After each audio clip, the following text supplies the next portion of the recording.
Alors, quelle est la différence entre avant et après la détection, suspicion de TDAH?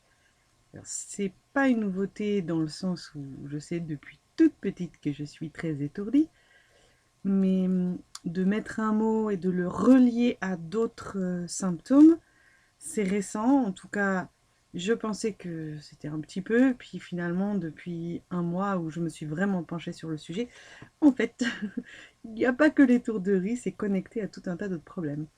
Et l'avantage pour moi, la grosse différence, donc je sais pas si ça fait, oui, ça fait peut-être un mois. Euh, je faisais déjà quelque chose avant, c'est d'être attentif à comment ça se passe là-dedans. Surtout que j'ai pratiqué un peu la technique FM Alexander, donc ça amène à ça. Le fait aussi d'avoir été équilibriste sur corde raide et d'avoir quelques difficultés, eh bien, ça vraiment, ça oblige à une attention très très fine sur ce qui se passe à l'intérieur pour pouvoir améliorer le mouvement. Mais je pense que c'est une recherche infinie. Et ce qui se passe depuis un mois, c'est vraiment... En fait, j'ai fait un burn-out aussi. Et il y a un truc intéressant, c'est quand les gens disent «Ah, mais comment on fait pour arrêter de penser?» Ben, tu fais un burn-out, puis tu comprendras comment on fait. Penser, ça demande une énergie de dingue. Et quand on est en burn-out, alors il y a des symptômes différents, mais en tout cas, le mien, c'est qu'il y avait des phases où de toute façon, je ne pouvais plus penser. C'était trop, comme si tu devais porter un poids qui est beaucoup trop lourd pour toi. Donc tu le portes pas. Donc t'arrêtes de penser. Quand je dis arrêter de penser, c'est pas entièrement, c'est arrêter de penser des mots dans la tête. Donc quand on coupe les mots qui sont dans la tête, c'est le silence dans la tête, on reste conscient. On peut même être actif. Donc il y a des formes de pensée, mais ce ne sont pas des pensées verbales. Euh, voilà, donc j'ai un peu l'habitude de manipuler ce qu'il y a là-dedans. C'est d'ailleurs le premier cours de technique Alexander, c'était phénoménal pour ça, c'est que j'avais l'impression que enfin, le prof il pose sa main là, là, voilà, il te dit juste de t'asseoir, de te pencher un peu en avant et tout. Et comme si tes neurones ils prenaient d'autres circuits d'un coup et tout. Pour moi, c'était, je pense, la première fois que je le vivais de manière aussi flagrante et aussi dans le côté positif. Bien sûr, ça m'était déjà arrivé de me sentir mal, assommée, de plus arriver à réfléchir, mais là, de là d'avoir voilà. Bon, bref. Et donc, ce qui se passe là avec le truc du DDH, de regarder des vidéos, de comprendre un peu mieux tous les symptômes qui sont reliés, c'est que du coup maintenant je le capte le moment où je commence juste à être un peu ouh. Alors, je parle pas du matin au réveil, je parle de quand je suis dans mes activités. J'avais déjà remarqué par le passé que j'avais un temps d'attention optimal quand je fais une tâche qui demande un peu d'énergie intellectuelle et ou physique. J'ai à peu près 17-18 minutes. Et là, si je fais une pause de entre 30 secondes et 2 minutes, ça ne demande aucun effort de revenir à la tâche. Et j'ai fait une pause, une petite pause. Dans les processus vraiment créatifs, c'est un peu différent. Et voilà. Et donc là, maintenant, ouais, vraiment, là, je me dis, ah, mais maintenant, je le sens, en fait, dès que ça fait un peu ouh. Et là, je me dis, ouh, manque de dopamine, on se calme. Je me sens peut-être moins obligée de faire. Euh, et en fait, cette espèce alors des fois, il y a de la confusion complète, mais de mini-confusion qui fait que je galère dans l'organisation de mes mouvements. Mais ça se voit pas trop, mais je le sens quand même. Euh, et bah du coup, Du coup, là, maintenant, je le perçois et au lieu d'être là en train de dire pourquoi je suis fatiguée, alors ben, du coup, je différencie aussi la fatigue de cet état-là. Ben, c'est une sorte de fatigue, mais... Et, ouais, et quand je sens que ça capte plus trop là-haut, quoi, je pose ou je fais une autre chose, etc. C'est plus bon, allez, je fais quand même. Je me transforme en zombie. Tout va bien. Ça ira mieux plus tard. Voilà. Donc, je vous invite, que d'ailleurs, que vous soyez TDAH ou pas, je vous invite à faire ça.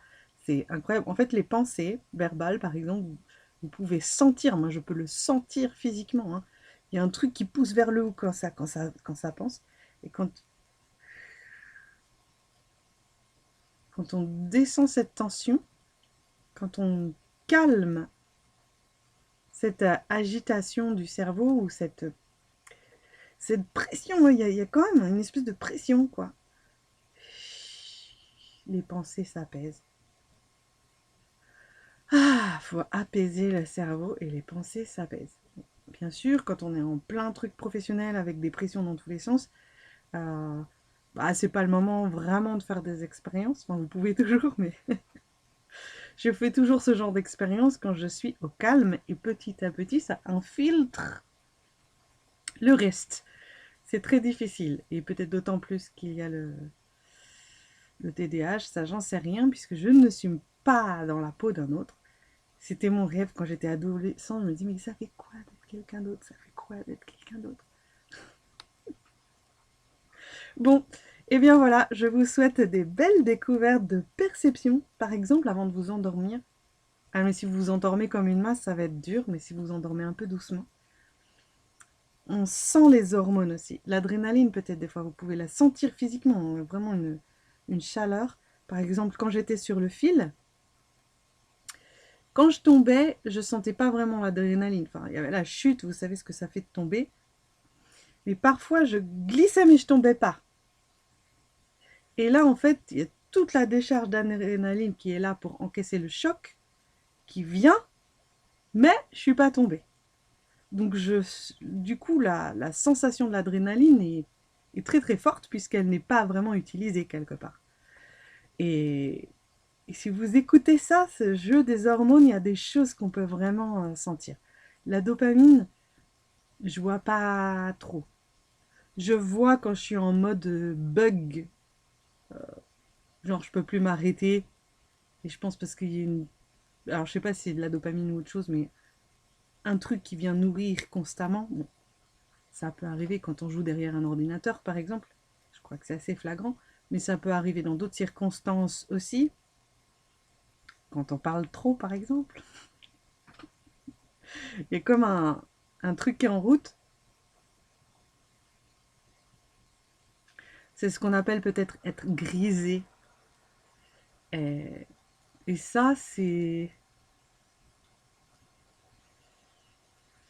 parfois, c'est pas le bon moment, quoi. Et surtout, je sais pas si vous voyez ce que je veux dire, quoi.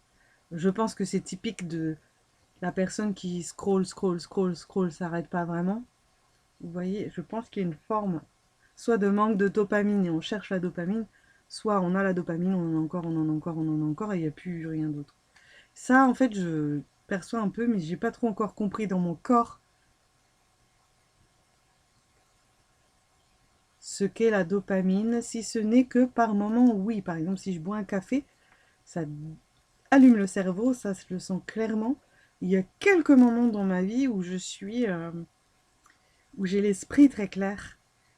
Et si c'est ça, la dopamine, waouh!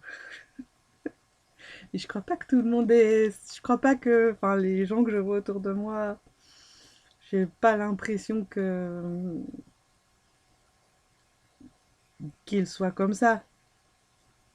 Non. Ils ont peut-être de l'énergie et tout, mais je les vois pas dans cet état-là, non. Non plus. Mais oui, mais c'est peut-être ça quand même, parce que c'est un truc où on a vraiment envie de faire, mais pas envie, comme l'excitation, c'est trop bien, je vais à un concert. C'est, oui, c'est lié à la joie de vivre et à la joie de faire. Donc c'est peut-être ça. Peut-être que j'ai des fractions de secondes où j'ai juste un ton normal. ou peut-être un supplément que les autres n'auront jamais. Ok, je vous souhaite une super journée et de belles explorations.